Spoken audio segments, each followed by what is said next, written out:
Você já imaginou que a Bíblia esconde verdades surpreendentes sobre a presença poderosa de pessoas negras na história de Deus que raramente são contadas? 7 fatos chocantes sobre pessoas negras na Bíblia que não te contam. Você foi enganado por séculos. A verdade sobre as pessoas negras na Bíblia foi enterrada sob equívocos, meias-verdades e mentiras descaradas. Muitos de nós crescemos com imagens distorcidas de figuras bíblicas, representações de Jesus com aparência europeia, profetas embranquecidos e uma presença africana apagada.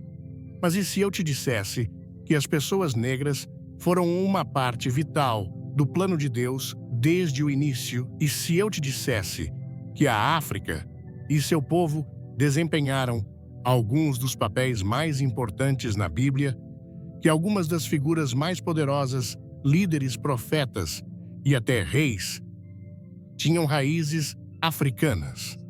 Isso não é sobre supremacia racial, é sobre a verdade bíblica. Muitas vezes, a história é contada sob a perspectiva daqueles no poder, mas a palavra de Deus nunca mente. Quando mergulhamos verdadeiramente nas Escrituras, descobrimos uma história que foi negligenciada, ignorada ou deliberadamente mal interpretada. Você está pronto para aprender a verdade. Vamos explorar 7 fatos poderosos sobre pessoas negras na Bíblia. Fatos que desafiarão o que você pensava que sabia e, mais importante, mostrarão que o plano de Deus sempre incluiu você. Mas antes de começarmos, deixa eu dizer isso. Isso não é sobre divisão, é sobre revelação. O corpo de Cristo é formado por todas as nações, tribos e línguas. E conhecer nossa história não nos divide, nos une. Então, pegue sua Bíblia, abra seu coração e vamos mergulhar em algumas verdades bíblicas. Antes de começarmos, deixe um comentário com o número 1. Inscreva-se no canal e assista até o final para uma revelação surpreendente. Fato 1. Os primeiros humanos eram provavelmente negros. Se você já viu uma imagem de Adão e Eva em uma Bíblia infantil ou em uma pintura em uma igreja antiga, provavelmente viu 2 pessoas de pele clara em um jardim. Mas isso realmente está alinhado com a Bíblia. Vamos voltar ao início. Em Gênesis 2, versículo 7. Então, o Senhor Deus formou o homem do pó da terra e soprou em suas narinas o fôlego da vida, e o homem tornou-se um ser vivente. Pense nisso, de que cor é o pó da terra. Se você já caminhou pelas terras da África ou do Oriente Médio, notará algo importante: o solo é escuro, rico e cheio de vida. Deus poderia ter criado Adão de qualquer coisa, mas ele escolheu especificamente o pó da terra. Uma terra que não era pálida, mas marrom avermelhada e escura em tonalidade. A ciência também confirma isso. Estudos genéticos traçam as origens dos humanos modernos até a África. Até mesmo historiadores seculares reconhecem que a civilização começou lá. Quanto mais cavamos, mais encontramos evidências de que os primeiros humanos eram pessoas profundamente melanadas. E a Bíblia não para por aí. Uma das primeiras terras mencionadas em Gênesis 2 é Cush, que é o nome bíblico para a Etiópia. Os rios que fluem do Éden estão conectados a terras que hoje fazem parte da África e do Oriente Médio. Por que isso importa? Porque por muito tempo, muitos foram ensinados a imaginar figuras bíblicas de uma maneira que não corresponde à história ou às escrituras. Saber que os primeiros humanos provavelmente tinham pele escura nos lembra que todas as pessoas, independentemente da cor, são feitas à imagem de Deus. Essa verdade não é sobre divisão, é sobre quebrar narrativas falsas e abraçar a realidade de que as pessoas negras fizeram parte do plano de Deus desde o início. Fato 2. A África desempenhou um papel central na Bíblia. Se você perguntar à maioria das pessoas onde a Bíblia acontece, elas dirão Israel, talvez mencionem Babilônia ou Roma. Mas a África é uma parte da história que muitas pessoas não percebem. No entanto, a Bíblia está repleta de referências à África. Vamos começar com os filhos de Noé, Sem, Cam e Jafé. Em Gênesis 10, esses 3 homens repovoaram a terra após o dilúvio e os descendentes de Cam se estabeleceram na África. Seus filhos foram Cuxê, Etiópia, Mizraim, Egito, Put-Líbia e Canaã. Você percebe? Cuxê, Mizraim e Put são todas nações africanas. E quando olhamos para os principais eventos na Bíblia, a África está sempre presente. Abraão passou tempo no Egito. José, um hebreu, tornou-se governante no Egito e salvou sua família da fome. Moisés foi criado no palácio do faraó. Os israelitas foram libertados da escravidão no Egito. Até mesmo a família de Jesus fugiu para o Egito para escapar de Herodes. A África não era apenas uma nota secundária, era um local-chave onde Deus agiu de maneiras poderosas. Mas em algum momento, essa verdade foi enterrada. Muitas pessoas começaram a associar a história bíblica apenas à Europa ou ao Oriente Médio, esquecendo completamente que a África foi uma fundação para muitas histórias bíblicas. Por que isso importa? Porque entender a presença da África na Bíblia destrói a falsa ideia de que o cristianismo é uma religião de homens brancos. Não é. O Evangelho estava na África muito antes de chegar à Europa. Africanos fizeram parte da história bíblica desde o início, e Deus sempre esteve trabalhando no continente. A história pode tentar apagá-lo, mas as Escrituras dizem a verdade: a África sempre fez parte do plano de Deus. Se você ama descobrir verdades bíblicas, clique em curtir, inscreva-se e não perca o final impactante deste vídeo. Fato 3. Muitas figuras proeminentes da Bíblia eram negras. Se você perguntar à pessoa média para descrever as pessoas na Bíblia, a maioria imaginará indivíduos de pele clara, em túnicas esvoaçantes. Mas essa imagem não corresponde à realidade das Escrituras. Algumas das figuras mais poderosas da Bíblia eram negras ou tinham ancestralidade africana. Vamos dar uma olhada em algumas delas. Nimrod, o poderoso caçador, perante o Senhor, em Gênesis 10, versículos 8 a 12. Um dos primeiros grandes governantes da história. Nimrod estabeleceu algumas das primeiras civilizações, incluindo Babilônia e Nínive. O que a maioria das pessoas não percebe é que Nimrod era neto de Cam, cujos descendentes se estabeleceram na África. Isso significa que Nimrod era de ascendência africana. A esposa etíope de Moisés, em Números 12, versículo 1. Um dos exemplos mais claros de raça na Bíblia é encontrado aqui, onde a própria família de Moisés o critica por se casar com uma mulher etíope. Em resposta, Deus repreende Miriam e Arão, castigando Miriam com lepra, como punição, em Números 12, versículo 10. Este é um momento poderoso. O próprio Deus se posicionou contra a discriminação. A rainha de Sabá, em 1 Reis 10, versículos 1 a 13. Uma das mulheres negras mais famosas na Bíblia.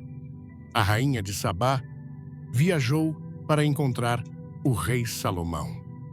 Ela veio de um reino africano rico, provavelmente Etiópia ou Iêmen, e era altamente inteligente e sábia. Quando ela encontrou Salomão, fez perguntas desafiadoras e ficou profundamente impressionada com sua sabedoria.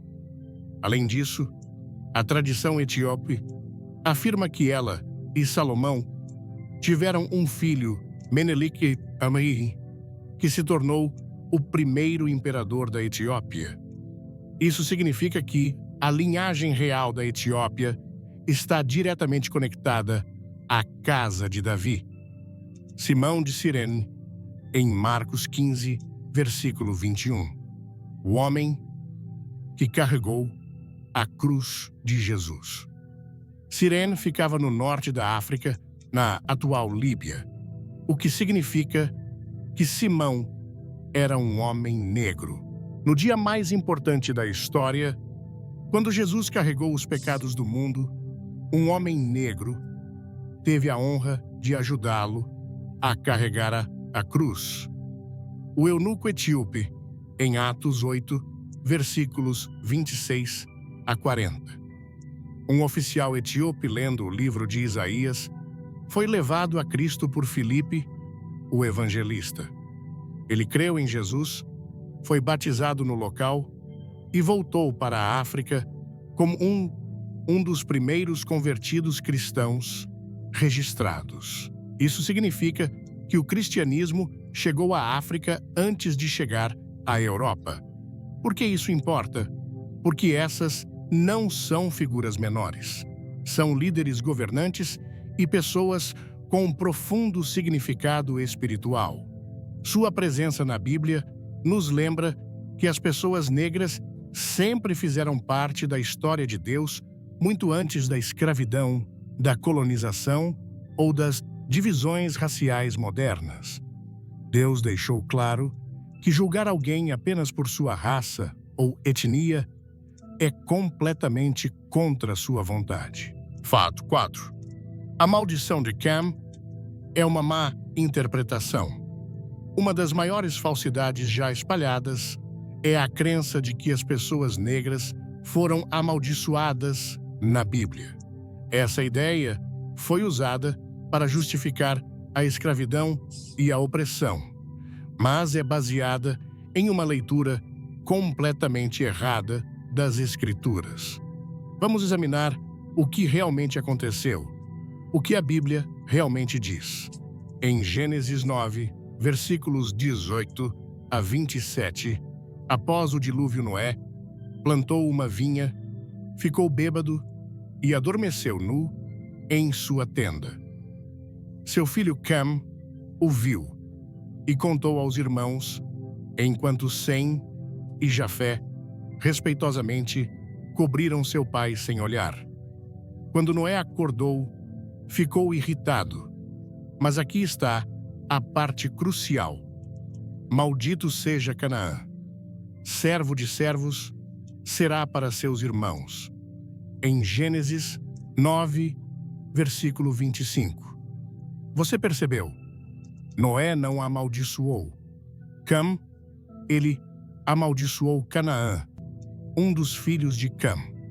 Agora vamos esclarecer: os descendentes de Canaã não se estabeleceram na África.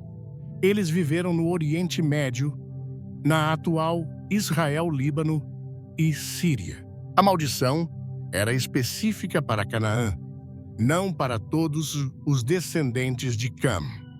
Essa profecia foi cumprida quando Israel conquistou a terra de Canaã, não no comércio transatlântico de escravos.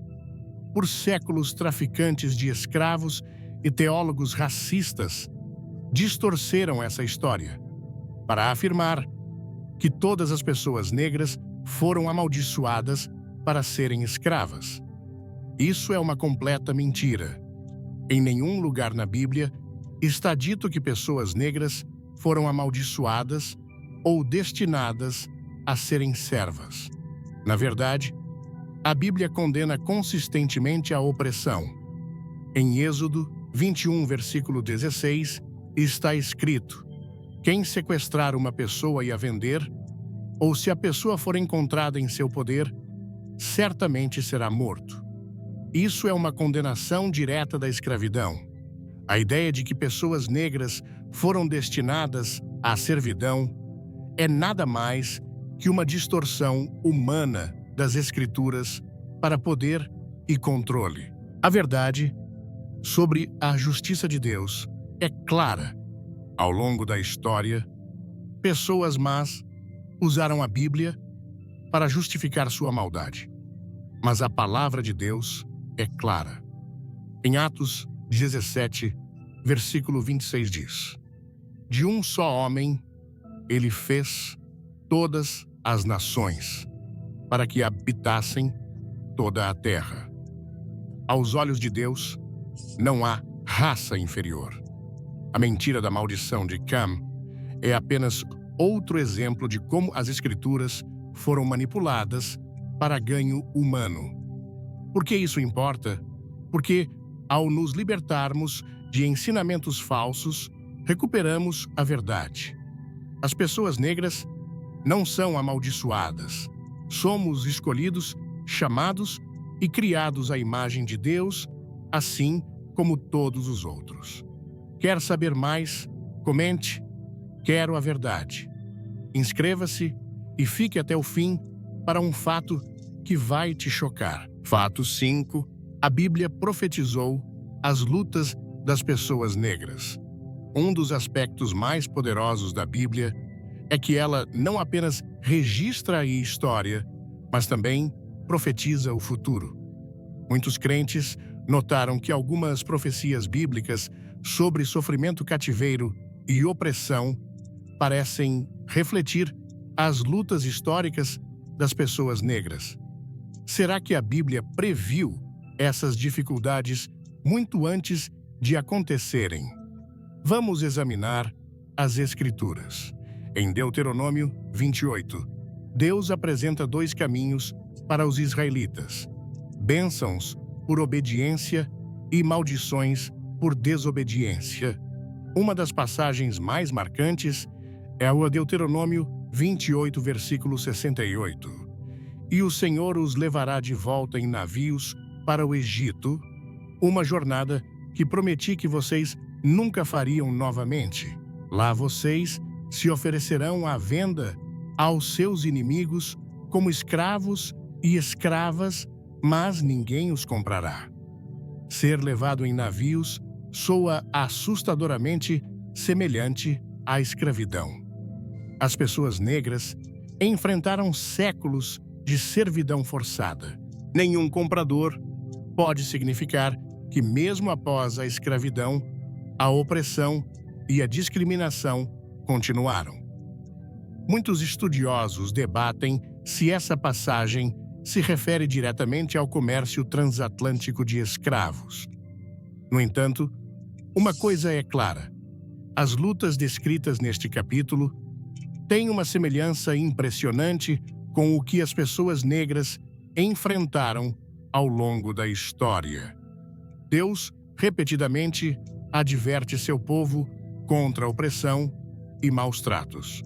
Em Salmos 103, versículo 6, está escrito: o Senhor faz justiça e julga a favor de todos os oprimidos. Em Provérbios 22, versículo 16, quem oprime os pobres para aumentar sua própria riqueza só chegará à pobreza. Em Isaías 1, versículo 17, aprendam a fazer o bem, busquem a justiça, defendam os oprimidos.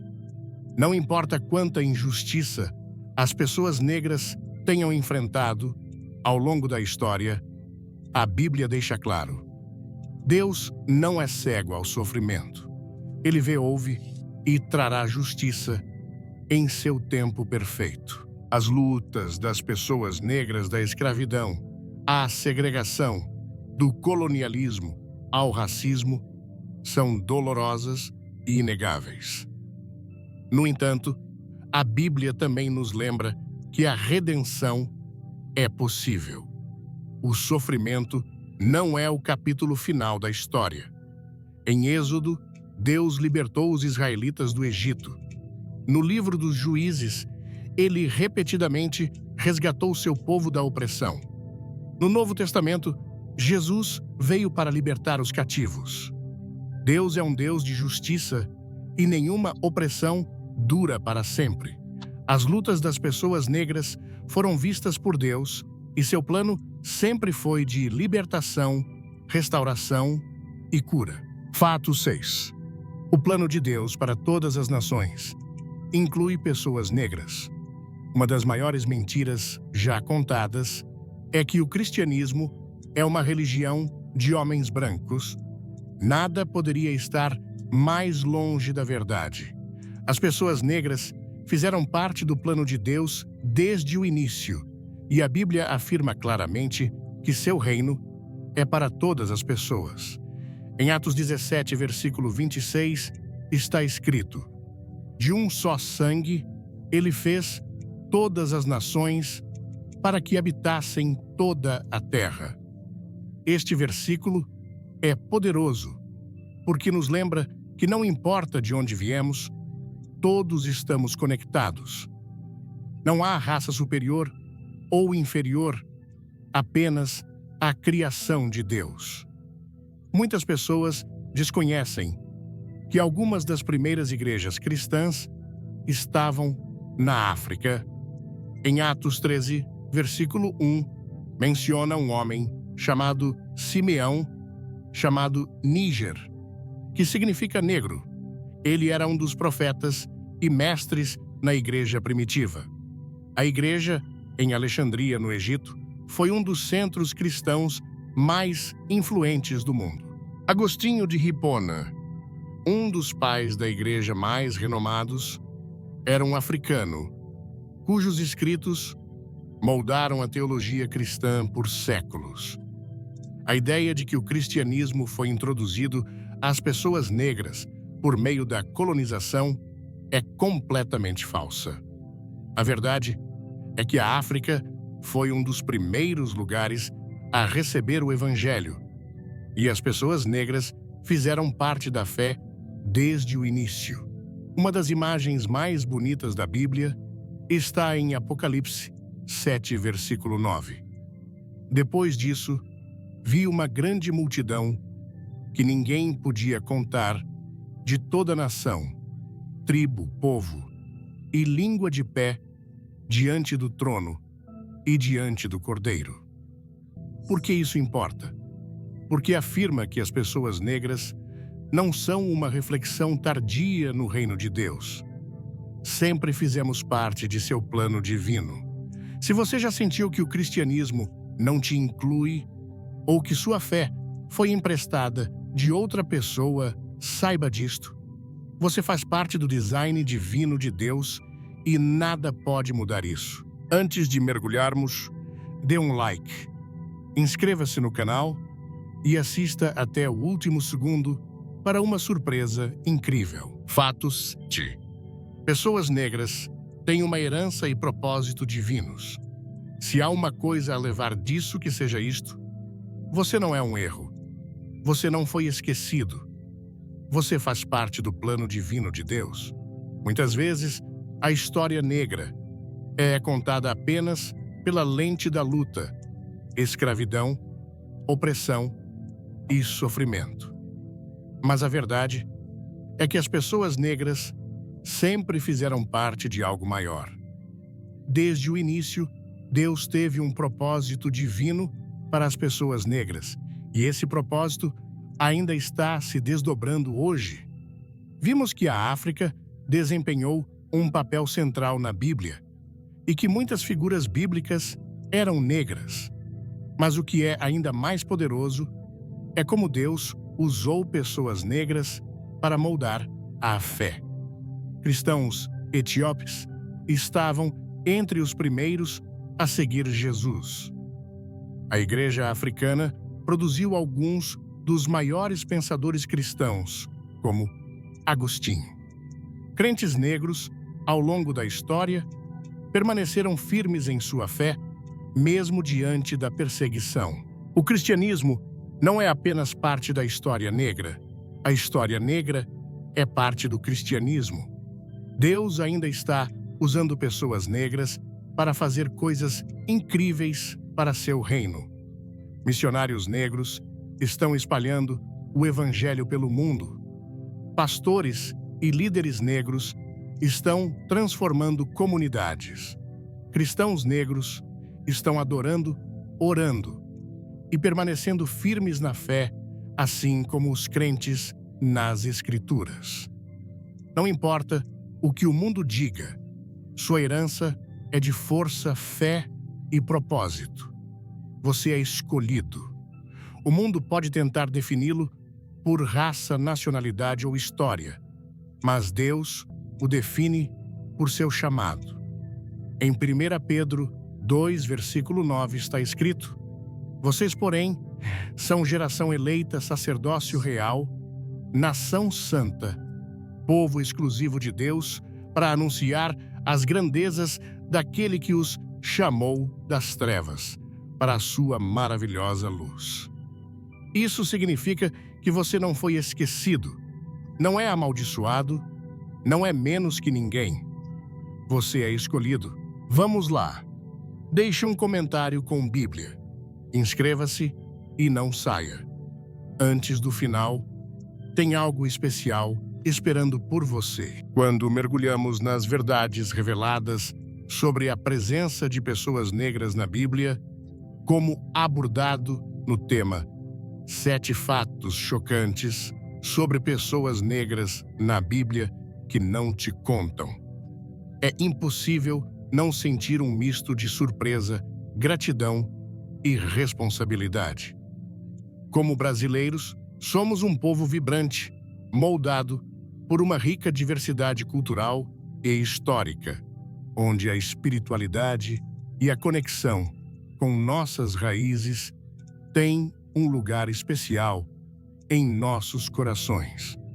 Ao descobrir que a Bíblia, um livro que guia a fé de tantos, celebra a presença de figuras negras e africanas desde os primórdios da criação até os momentos mais cruciais da história da salvação, somos convidados a refletir profundamente sobre nossa própria identidade, nossa relação com os outros e nosso chamado como parte do plano de Deus. Essa reflexão não é apenas sobre história ou teologia, mas sobre como essas verdades podem transformar a maneira como vivemos, amamos e nos conectamos em nossa jornada diária. A primeira lição que essa mensagem nos traz é sobre a dignidade universal de cada ser humano. Saber que os primeiros humanos criados à imagem de Deus provavelmente tinham pele escura nos lembra que todos nós, independentemente de cor, raça ou origem, somos feitos com o mesmo amor divino.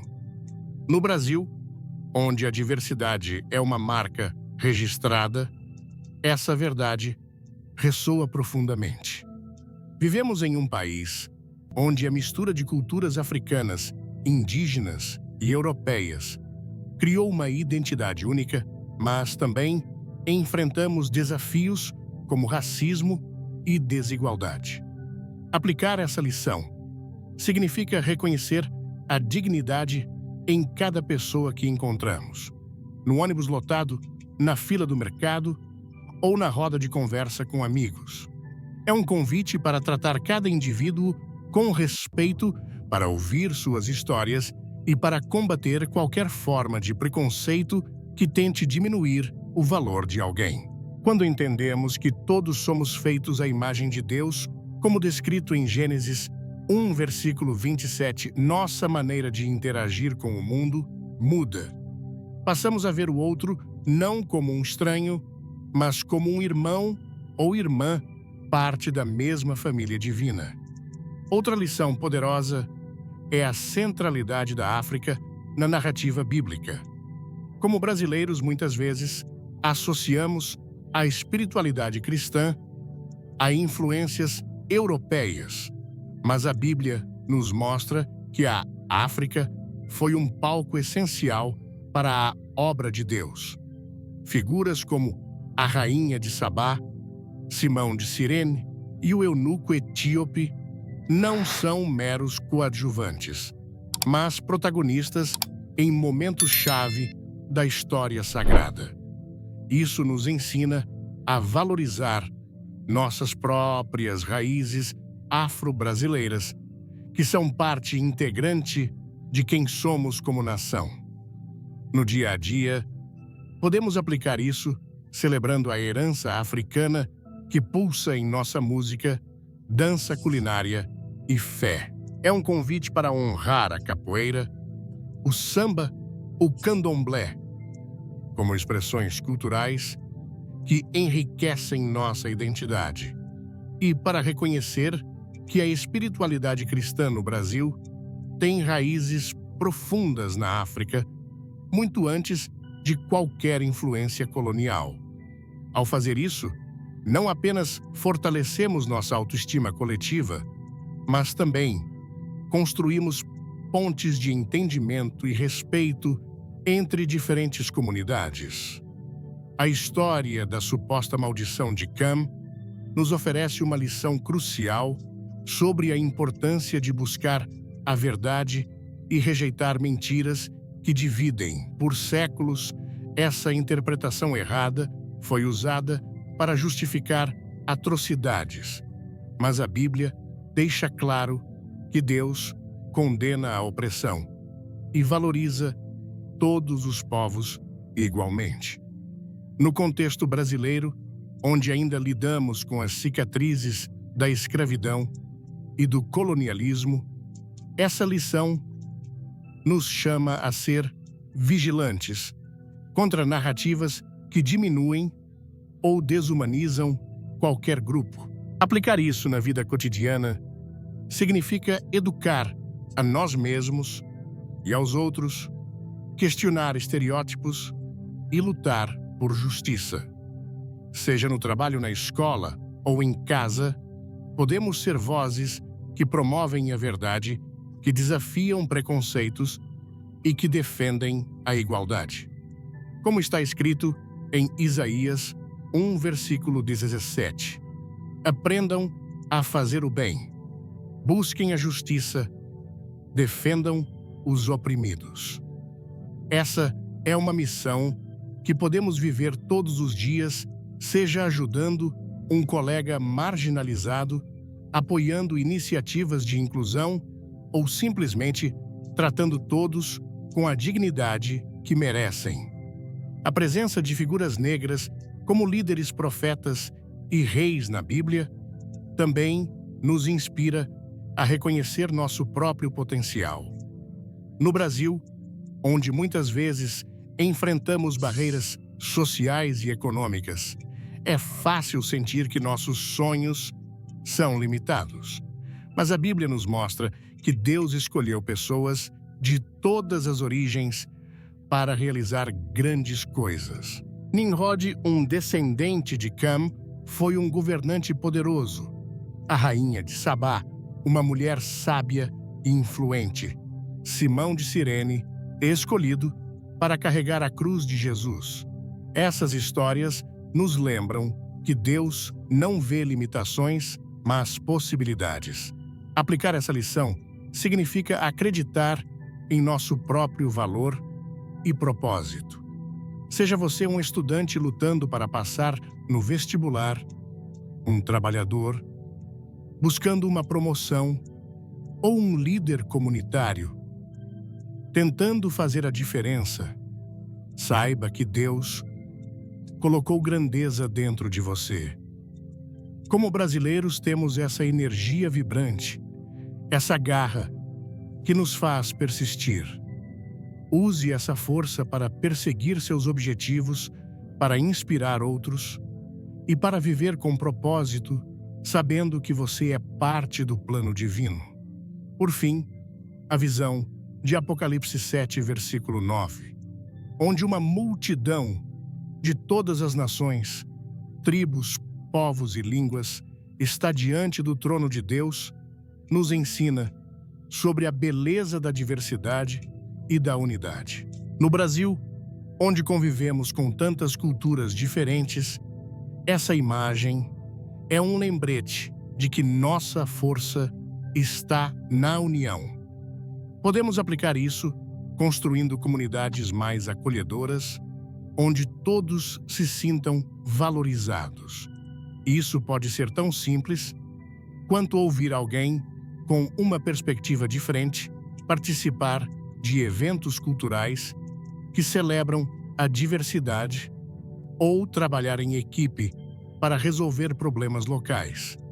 A fé nos une e a diversidade nos enriquece. Como 1 Pedro 2, versículo 9, declara: somos uma geração eleita, um sacerdócio real, uma nação santa, chamados para proclamar a luz de Deus. Isso significa que cada um de nós tem um papel a desempenhar e juntos podemos criar um Brasil mais justo, amoroso e fiel. Essas lições não são apenas para reflexão, são um chamado à ação. Como brasileiros, somos conhecidos por nossa paixão, nossa alegria e de nossa capacidade de transformar desafios em oportunidades. Que tal levar essas verdades para a sua vida? Comece hoje.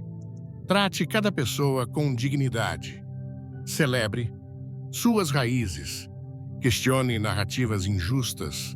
Acredite em seu potencial e construa pontes de unidade. A Bíblia nos mostra que Deus sempre incluiu todos em seu plano, e isso é uma mensagem de esperança que podemos viver todos os dias. Se você foi tocado por essas verdades incríveis, deixe seu like. Agora compartilhe este vídeo com seus amigos e inscreva-se no canal para não perder nenhum conteúdo que vai edificar sua fé. Nos comentários, escreva o que mais te impactou ou apenas deixe um amém para mostrar que você está com a gente nessa jornada. Assista até o final, porque tem uma revelação especial esperando por você. Vamos juntos espalhar essa mensagem de esperança e verdade. Quando um homem te machuca, o maior poder que você tem é transformar lágrimas em coragem e silêncio em vitória. E se eu te dissesse que o maior poder que você tem sobre alguém que te machucou não é a vingança, não é a raiva, mas algo muito maior? E se eu te dissesse que no momento em que você aprender isso, nunca mais será controlado pela dor? Escute com atenção. A dor é uma ferramenta. Quando alguém te fere, eles esperam uma reação. Eles esperam que você desmorone, chore, se torne amargo. Mas e se, em vez disso, você se elevasse? E se você respondesse de uma maneira que os deixasse confusos, desconcertados, até mesmo questionando a si mesmos? Há um segredo para lidar com a dor. E se você entendê-lo, nunca mais será prisioneiro das ações de alguém. Fique comigo, porque até o final desta mensagem, você não apenas se curará, mas se tornará intocável para aqueles que um dia pensaram ter poder sobre você. Antes de começar, deixe um nos comentários se você quer transformar dor em força e se inscreva no canal. Não perca o final. Tem uma surpresa esperando por você. Quando um homem espera que você desmorone, surpreenda-o com sua força. No momento em que você para de buscar respostas, para de buscar fechamento e para de se explicar, é quando você assume o controle. Seu silêncio causará mais impacto do que suas palavras jamais poderiam, porque as pessoas esperam uma reação. Quando você não dá a elas o que esperam, elas são forçadas a lidar com suas próprias ações. Nunca permita que as ações de outra pessoa mudem sua identidade. Algumas pessoas tentarão te definir pela maneira como você reage ao seu maltrato. Se você ficar com raiva, dirão que você é amargo. Se você chorar, dirão que você é fraco. Mas, se você sorrir, se continuar, se elevar, de repente, elas ficarão perdidas. Desapego não significa que você não se importa, significa que você se recusa a deixar que o quebrantamento de outra pessoa defina sua plenitude. Uma pessoa sábia entende que as emoções são poderosas, mas emoções descontroladas são perigosas. No momento em que você deixa alguém controlar como você se sente, essa pessoa controla o que você faz. Mas se você dominar suas emoções, você se torna intocável. Deixe sua força ser um mistério. Deixe sua paz ser sua maior vingança. A pessoa que te machucou espera que você lute no nível dela. Mas a sabedoria diz: eleve-se. Eles querem que você discuta, não discuta. Eles querem que você se prove, não se prove. Eles querem ver você sofrer, não sofra. Em vez disso, foque no seu crescimento. Quando você eleva sua vida, você se coloca fora do alcance deles.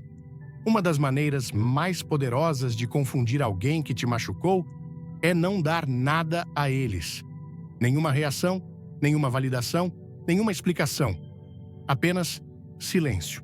O silêncio é desconcertante. Ele os força a pensar, a questionar, a se perguntar e, nesse espaço de incerteza, eles perdem o controle. A melhor maneira de superar a dor não é permanecer nela, mas superá-la. Mude sua energia. Quando eles virem você brilhando, seguindo em frente e tendo sucesso apesar das ações deles, isso os confundirá mais do que qualquer vingança poderia. Foque em si mesmo. Construa-se. No momento em que eles virem que as ações deles não te quebraram, eles perceberão que perderam. O que você permite, continuará. Quando você traça um limite e se recusa a comprometer seu valor, você envia uma mensagem clara. Você não tem mais acesso a mim. Uma pessoa que esperava ter controle sobre você ficará atônita ao perceber que você não está mais disponível para os jogos dela. Nada confunde mais uma pessoa do que ver você se curar do que deveria te destruir. Quando você se cura, você prova que eles não venceram. Gostou do tema? Comente força e clique no sininho para não perder nenhum vídeo. Fique até o final. Algo incrível te espera. Sua plenitude, sua alegria, sua paz. Isso é o maior choque para aqueles que pensaram que tinham o poder de te quebrar. A estratégia final e maior é esta: torne-se alguém que eles não podem mais alcançar emocionalmente, espiritualmente, mentalmente. Você deve se elevar acima deles. Quando um homem que te machucou vê que você não está mais ao alcance dele, que você está além da influência dele, ele ficará confuso, desconcertado e impotente. A dor virá. O sofrimento acontecerá. Mas a forma como você responde determina seu destino. Não deixe que um momento de dor se transforme em uma vida inteira de amargura. Em vez disso, use-a como um degrau para a grandeza. Lembre-se disto: a pessoa mais forte não é aquela que revida, é aquela que se eleva acima. Confunda-os com sua paz. Choque-os com seu crescimento e deixe-os para trás enquanto você caminha corajosamente em direção ao seu destino. Agora, a escolha é sua. Você permanecerá na dor que eles criaram ou se elevará tão alto que eles não poderão mais te alcançar? Quando um homem espera que você desmorone, surpreenda-o com sua força. No momento em que você para de buscar respostas, para de buscar fechamento e para de se explicar, é quando você assume o controle. As pessoas estão condicionadas a esperar uma reação quando infligem dor. Elas esperam raiva, lágrimas ou até tentativas desesperadas de consertar o que foi quebrado. Mas quando você se recusa a reagir da maneira que elas esperam, você perturba a percepção de controle delas. Entenda isto: a dor é uma ferramenta, e se você usá-la sabiamente, ela pode trabalhar a seu favor. Muitas pessoas acreditam que reagir emocionalmente lhes dá poder, mas, na realidade, isso entrega o controle. A pessoa que permanece calma diante da traição mantém a vantagem. Quando você responde com paz em vez de retaliação, você força a outra pessoa a se confrontar. Elas não têm mais sua reação para se concentrar. Então, elas devem lidar com suas próprias ações. Pense nisso. O que confunde mais uma pessoa do que o inesperado? Se alguém te prejudica e você continua a caminhar com graça, alegria e propósito, elas ficam questionando sua influência. Elas começam a se perguntar: por que ela não está quebrada? Por que ela não está implorando por uma explicação? Por que ela não está se revoltando? Essa confusão é seu poder. Quer mudar sua história? Deixe um like, se inscreva e comente "Eu sou mais forte". O final do vídeo vai te surpreender. É uma força silenciosa, mas inegável, que inverte a situação. A força não está nas palavras, está na contenção. A resposta mais poderosa, muitas vezes, é nenhuma resposta. Quando você para de reagir, você para de alimentar as expectativas delas. E quando você para de alimentar as expectativas delas, elas perdem o domínio sobre você. A verdadeira força é a capacidade de se portar com dignidade mesmo quando alguém tentou te derrubar. Nunca permita que as ações de outra pessoa ditem sua paz. Sua calma é sua arma. Sua capacidade de permanecer inabalável é o maior ato de desafio. Deixe-os se perguntarem. Deixe-os questionarem. Deixe-os lidarem com a confusão que eles mesmos criaram, enquanto você se eleva acima de tudo isso. Nunca permita que as ações de outra pessoa mudem sua identidade. Quando uma pessoa te machuca, o objetivo dela, consciente ou inconscientemente, é mudar a forma como você se vê. Elas querem abalar sua confiança, distorcer seu valor próprio e fazer você questionar quem você é. Se você não for cuidadoso, começará a se definir pelo maltrato delas, em vez de pelo seu verdadeiro valor. Mas aqui está a verdade. O que elas fizeram é um reflexo delas, não de você. Uma pessoa desonesta mente não porque você não merece a verdade, mas porque ela carece de integridade.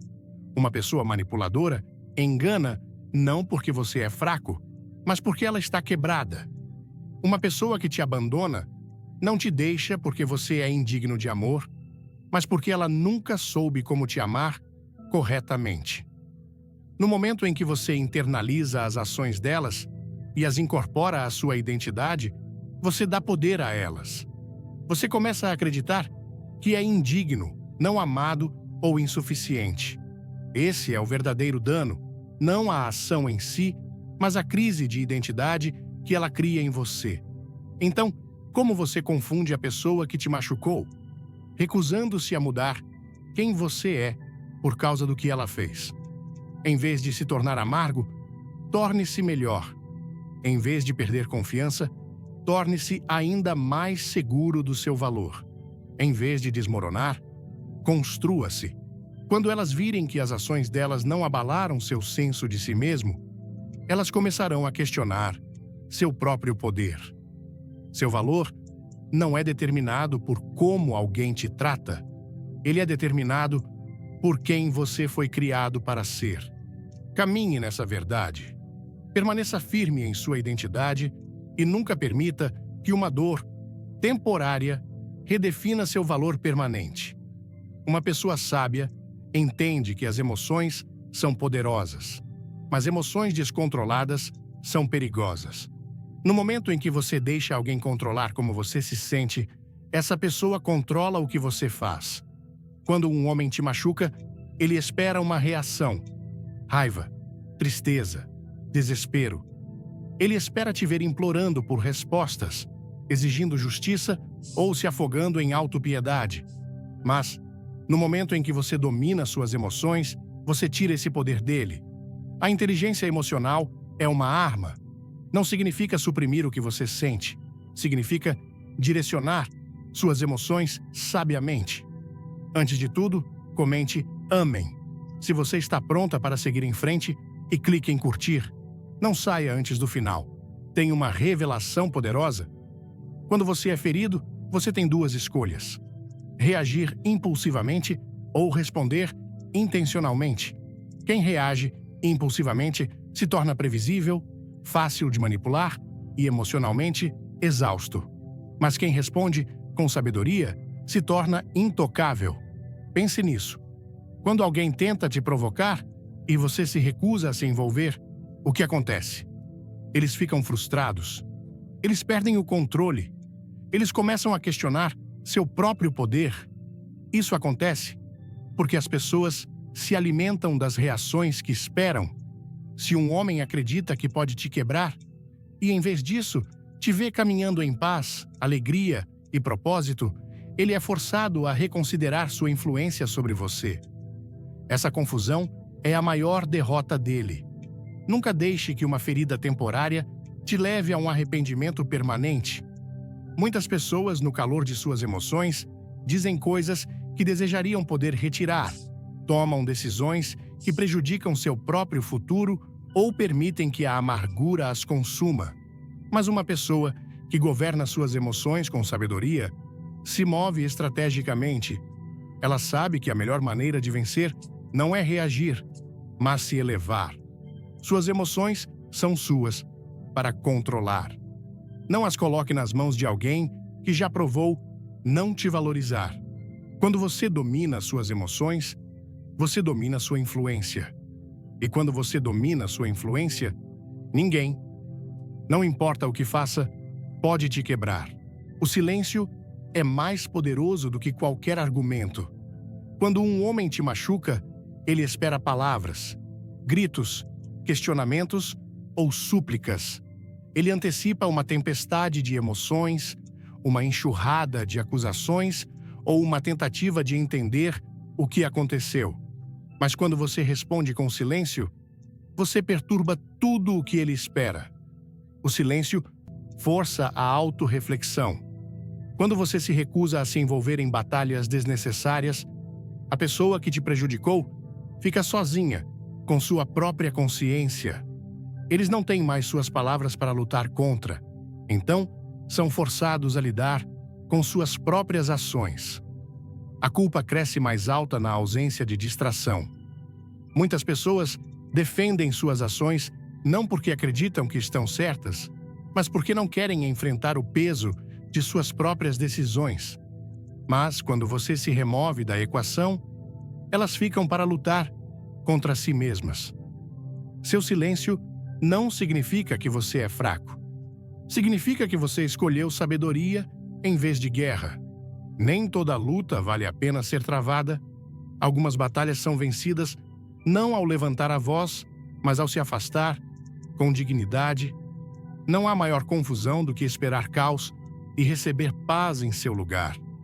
Pense nisso. Quando uma pessoa te maltrata e você continua a se portar com graça, confiança e propósito, que mensagem isso envia? Diz a eles que as ações deles não te quebraram. Diz a eles que a influência deles sobre você acabou. Diz a eles que sua paz é valiosa demais para ser perturbada por uma dor temporária. O silêncio é uma resposta, é uma declaração, é uma proclamação de que você se recusa a desperdiçar sua energia com alguém que já mostrou quem é. E quando você escolhe o silêncio sabiamente, você transfere o poder de volta para suas mãos. Se quer superar a dor, deixe um comentário com "venci" e se inscreva. Fique até o fim, porque o melhor está guardado para você. Sua maior vingança é o sucesso. Quando um homem te machuca, ele espera que você se prenda à dor. Ele espera que você se torne amargo, perca o foco Pare de acreditar em si mesmo. Mas a maneira mais poderosa de confundi-lo é se elevar acima da situação e construir uma vida tão forte, tão alegre e tão plena que as ações dele se tornem irrelevantes. A dor não é o fim da sua história. Ela é o combustível para o seu próximo capítulo. Muitas pessoas permitem que a dor as paralise, as faça recuar para o isolamento, roube sua confiança. Mas os sábios entendem que a dor, quando usada corretamente, pode se tornar a base da força. Em vez de chorar pelo que foi perdido, construa algo maior. Em vez de buscar vingança por meio de palavras, deixe sua vida falar por si mesma. Pense nisso. O que faz uma pessoa se arrepender mais de suas ações? Ver você preso na tristeza ou ver você prosperando fora do alcance dela? A melhor maneira de provar que alguém está errado não é por meio de argumentos ou explicações, mas por meio de uma transformação inegável. Quando eles virem que a traição deles não te quebrou, que o abandono deles não te definiu e que as ações deles não tiveram poder sobre seu destino, eles ficarão em descrença. O sucesso é a resposta para cada insulto, cada rejeição e cada momento de dor. Ele diz ao mundo que não importa o que foi feito para te prejudicar, você escolheu se elevar. Diz àquele que te machucou que a influência dele acabou. E mais importante, diz a você que seu valor nunca dependeu de ninguém para começar. Não perca tempo provando sua dor. Prove sua força. Deixe sua vida ser a evidência de que você nunca foi derrotado. Você estava apenas sendo preparado para algo maior. O perdão não é sobre eles. É sobre você. Quando um homem te machuca, ele espera que você carregue o peso do ressentimento. Ele espera que as ações dele vivam sem pagar aluguel em sua mente, mantendo você amargo, com raiva e distraído. Mas, no momento em que você escolhe liberar a ofensa, você reclama sua paz. Entenda isto: o perdão não é fraqueza. Não é desculpar o que foi feito ou fingir que a dor não existe. O perdão é a decisão estratégica de se libertar das correntes emocionais de alguém que já provou não te valorizar. Por que permitir que eles controlem sua alegria muito depois de terem saído da sua vida? Guardar ressentimento não os pune. Pune você. Isso te mantém emocionalmente ligado a um momento que não serve mais ao seu futuro. Mas quando você perdoa, você quebra esse laço. Você retoma sua energia, seu foco e sua capacidade de seguir em frente sem bagagem. Agora, aqui está o que os confundirá. Você não deveria estar em paz. Você deveria estar quebrado, cheio de raiva e buscando vingança. Mas quando eles te virem caminhando em liberdade, inabalável pelo que fizeram, eles serão forçados a questionar tudo. Como ela não está com raiva? Como ela ainda está prosperando? Como ela tem alegria depois do que eu fiz? Esse é o poder do perdão. Ele remove a capacidade dos outros de controlar suas emoções e coloca o poder de volta em suas mãos. Não deixe que as ações deles definam seu futuro. Libere a ofensa, não porque eles merecem, mas porque você merece paz. Deixe seu coração estar livre. Deixe sua mente estar clara e observe como sua vida floresce quando você escolhe seguir em frente, intocado pelo passado. A indiferença é a maior resposta ao desrespeito. Quando um homem te machuca, ele espera que você seja consumido pelas ações dele. Ele quer saber que ainda ocupa um lugar em sua mente, que as escolhas dele ainda afetam suas emoções e que você ainda está investido no que ele faz. Mas, no momento em que você se torna indiferente, você o deixa em confusão. A indiferença não é ódio, é desapego. O ódio ainda mostra que você se importa. A raiva ainda prova que ele tem influência sobre suas emoções. Mas quando você se torna completamente imperturbável, quando o nome dele não provoca mais nenhuma reação em você, quando a presença ou a ausência dele não faz diferença em sua vida, é quando ele perde todo o poder. Isso é o que o confundirá mais. Você deveria estar devastado. Você deveria estar questionando, arrependendo-se ou esperando por um fechamento. Mas quando ele vê que você seguiu em frente sem hesitação, que as palavras e ações dele não têm peso em sua vida, ele ficará se perguntando como perdeu o controle. Pense nisso. Quando alguém espera que você corra atrás dele, o que acontece quando você se afasta sem olhar para trás? Eles entram em pânico. Eles começam a questionar suas próprias decisões. Eles percebem que não eram tão importantes para você quanto assumiram. Esse é o maior choque para alguém que pensou que tinha poder sobre você. Então, recuse-se a desperdiçar energia onde ela não é valorizada. Não explique, não discuta, não busque validação.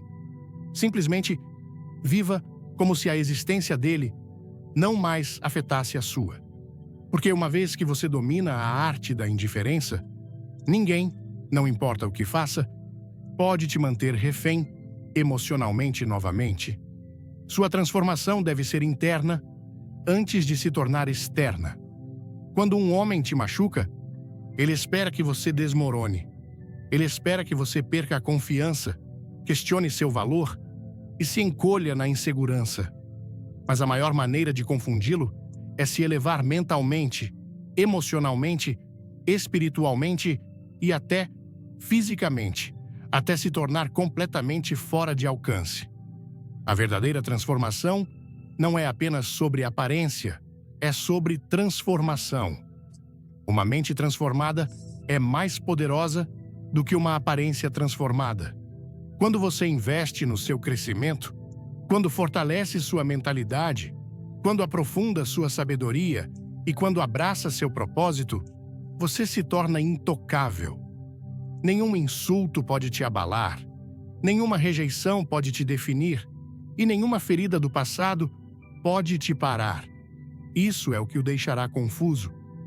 Como ela ficou mais forte depois do que eu fiz? Como ela está mais confiante agora do que antes? Ele esperava que você desmoronasse, mas, em vez disso, você usou a dor como combustível para sua grandeza.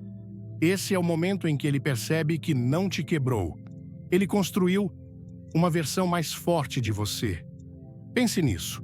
Quando as pessoas esperam que você esteja amargo, mas em vez disso, te veem florescendo, elas ficam sem palavras. Elas começam a se perguntar se realmente te conheciam, porque a pessoa diante delas não é mais a pessoa que elas machucaram. Você superou a dor, superou a insegurança e superou a versão de si mesmo que um dia tolerou o que estava abaixo de você. Então, foque na sua elevação. Trabalhe na sua mente. Cure seu coração. Fortaleça seu espírito. Porque a melhor maneira de confundir alguém que tentou te quebrar é mostrar que eles foram apenas um degrau para sua grandeza. A paz é a vitória final. Quando um homem te machuca, ele espera caos. Ele espera que você fique inquieto, atormentado por perguntas e buscando fechamento. Mas no momento em que você abraça a verdadeira paz, aquela que não pode ser abalada por traição ou decepção, você tira completamente o poder dele. A paz não é encontrada na vingança, não é encontrada em explicações, confrontos ou na tentativa de fazer alguém entender o que fez com você. A verdadeira paz vem quando você não precisa mais de respostas, quando você para de olhar para trás e quando percebe que seu futuro é muito mais importante do que seu passado. Nada confunde mais uma pessoa do que ver alguém que ela machucou seguir em frente com graça. Elas esperam que você esteja amargo, mas você está alegre. Elas esperam que você esteja preso, mas você está crescendo. Elas esperam que você esteja vazio, mas sua vida está cheia. É quando elas começam a se arrepender, a questionar, a se perguntar como você conseguiu se curar tão lindamente sem elas. Entenda isto. A paz é sua maior arma. Quando você se recusa a deixar a dor te definir, quando você não reage mais ao que deveria te quebrar, você mostra que seu espírito é inabalável. E quando uma pessoa vê que sua ausência não te destruiu, mas, em vez disso, abriu espaço para algo maior, ela ficará em descrença. Então, proteja sua paz. Guarde-a ferozmente. Deixe seu silêncio falar mais alto do que palavras. Deixe sua alegria ofuscar as expectativas delas. E deixe seu crescimento ser a resposta para todas as perguntas que elas terão sobre você. Porque quando você tem paz, você já venceu. Ouvir o discurso de Billy Graham sobre como lidar com a dor causada por alguém que nos machuca é como receber um mapa para navegar pelas tempestades emocionais da vida. Este discurso não é apenas uma lição espiritual, mas um guia prático que ressoa profundamente com a alma brasileira, onde a paixão, a resiliência e a fé caminham de mãos dadas. No Brasil, somos um povo que vive intensamente, que sente cada emoção com o coração aberto, mas também carrega a força de superar adversidades com um sorriso no rosto. A mensagem de Graham nos ensina que a dor, embora inevitável, não precisa ser o fim da nossa história. Pelo contrário, ela pode ser o combustível para nos tornarmos versões mais fortes, mais sábias e mais completas de nós mesmos. Quando ele diz que a maior vingança é a paz, isso toca o coração de qualquer brasileiro que já enfrentou decepções amorosas, traições ou injustiças, mas escolheu seguir em frente com dignidade. A ideia de que o silêncio pode ser mais poderoso do que qualquer argumento é revolucionária. No Brasil, onde muitas vezes expressamos nossas emoções com fervor, aprender a usar o silêncio como uma arma de força é uma lição transformadora. Esse silêncio não é fraqueza, mas uma escolha consciente de não permitir que a dor alheia controle nossa narrativa. O que mais me marcou foi a ênfase de Graham em não deixar que as ações de outra pessoa mudem nossa identidade. No contexto brasileiro, onde laços familiares e sociais são tão valorizados, é fácil nos perdermos tentando agradar os outros ou buscando validação após uma ferida emocional. Quantas vezes já nos pegamos questionando nosso valor porque alguém nos abandonou ou nos tratou mal? A mensagem de Graham é um lembrete poderoso. O que alguém faz reflete quem ele é, não quem somos nós. Isso ressoa com a cultura brasileira, onde a autoestima e a alegria de viver são celebradas, mas nem sempre fáceis de manter diante das dores. Aprender a nos desapegar, não com indiferença fria, mas com uma paz intencional, é como dançar samba mesmo em meio à chuva. Uma demonstração de que nossa essência permanece intocada. A ideia de que o perdão é para nós mesmos, não para quem nos machucou, é outra lição que se alinha com a espiritualidade profunda do Brasil. Em um país onde a fé, seja ela cristã ou de outras raízes, guia tantas vidas, perdoar é visto como um ato de libertação, como abrir as portas de uma gaiola emocional e voar livre. Aplicando isso à vida cotidiana, a mensagem de Graham nos desafia a mudar nossa perspectiva sobre a dor. Em vez de nos afogarmos em ressentimentos, podemos usá-la como um degrau para a grandeza. Por exemplo, quando enfrentamos uma traição no amor ou no trabalho, podemos escolher focar em nosso crescimento pessoal. Isso pode significar investir em novos hobbies, como aprender a tocar um instrumento tão comum nas rodas de samba brasileiras, ou buscar novos conhecimentos, como fazer um curso que sempre quisemos. No Brasil, onde a comunidade é essencial, compartilhar nossas vitórias com amigos e familiares nos ajuda a reforçar que não estamos sozinhos. Outra lição prática é dominar nossas emoções.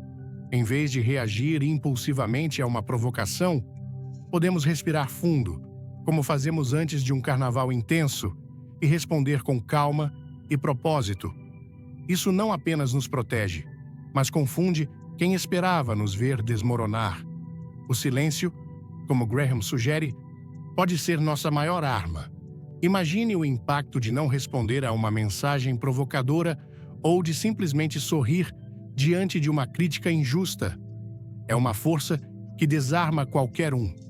Além disso, a ideia de que o sucesso é a maior vingança é perfeita para o espírito brasileiro de superação.